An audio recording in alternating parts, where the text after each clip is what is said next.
ایک لڑکے کی شادی ہو گئی تو وہ شادی کے دن بہت خوش تھا اور ایک بڑا سا تھال اٹھائے حجرہ عروسی میں داخل ہوا۔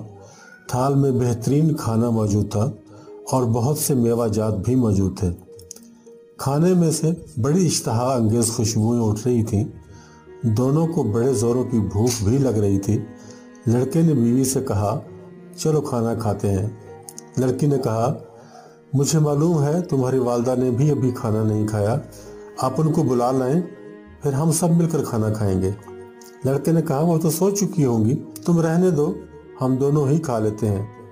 لیکن لڑکی اپنی بات پر اصرار کرتی رہی اور لڑکا یہی کہتا رہا کہ تم امی کو چھوڑو، وہ خود ہی کھا لیں گی۔ جب لڑکی نے دیکھا کہ لڑکا بالکل نہیں مان رہا تو وہ اٹھ کر دور ہٹ گئی اور اسی وقت اس نے طلاق کا مطالبہ کر دیا۔ شوہر نے لاکھ منت سماجت کی لیکن وہ نہ مانی اور اپنی بات پر قائم و دائم رہی اور صبح تک دونوں میں طلاق ہو چکی تھی۔ لڑکی اپنے گھر چلی گئی اور اس نے دوسری جگہ پر شادی کر لی۔ اسی طرح لڑکے نے بھی اپنی شادی کر لی۔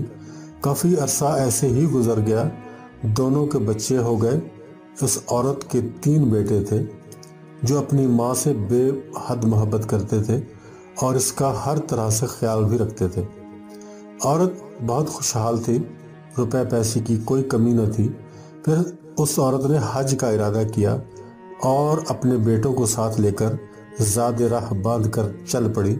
اس زمانے میں پیدل حج ہوا کرتا تھا، صحرائی علاقہ تھا اور سفر جاری تھا۔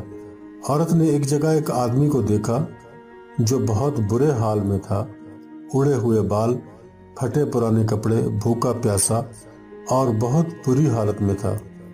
اس عورت نے اپنے بیٹوں کو آواز دی اور کہا، جا کر اس آدمی کو دیکھو، شاید کوئی مسافر ہے، اسے اٹھاؤ اور نہلاؤ اور اس کو کھانا کھلاؤ۔ جیسا ماں نے کہا، بیٹوں نے بلا چون و چرا حکم کی تعمیل کی۔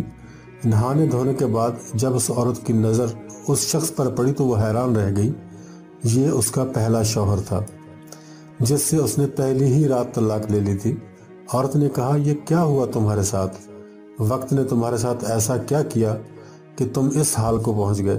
اس آدمی نے جواب دیا کہ میری اولاد نے میرے ساتھ بہت برا کیا اور میں اپنی اولاد کے ہاتھوں اس حال کو پہنچا ہوں۔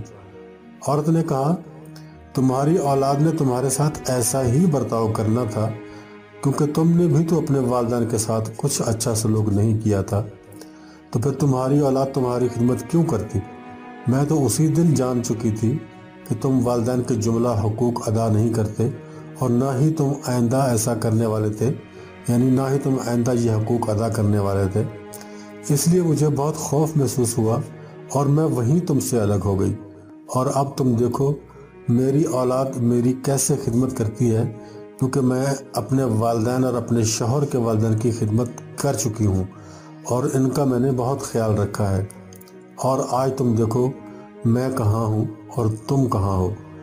دوستو، ہم اپنے والدین کے ساتھ جیسا سلوک کریں گے ویسا ہی سلوک ہماری اولاد ہمارے ساتھ کرے گی، اور اگر ہم یہ چاہتے ہیں کہ ہمارا بڑھاپا سکون سے گزرے، ہمیں وہی سکون اپنے والدین کو پہنچانا ہوگا۔ والدین کے ساتھ حسن سلوک کا بدلہ ہمیں اس دنیا میں ہی مل جاتا ہے۔ اگر ہم اپنے والدین کے ساتھ اچھائی کریں گے تو ہماری اولاد ہمارے ساتھ اچھائی کرے گی، اور اگر ہم اپنے والدین کے ساتھ برائی کریں گے تو ہماری اولاد ہمارے ساتھ کوئی اچھائی نہیں کرے گی۔ جو ہم نے کیا ہوگا وہی ہمیں لوٹایا جائے گا۔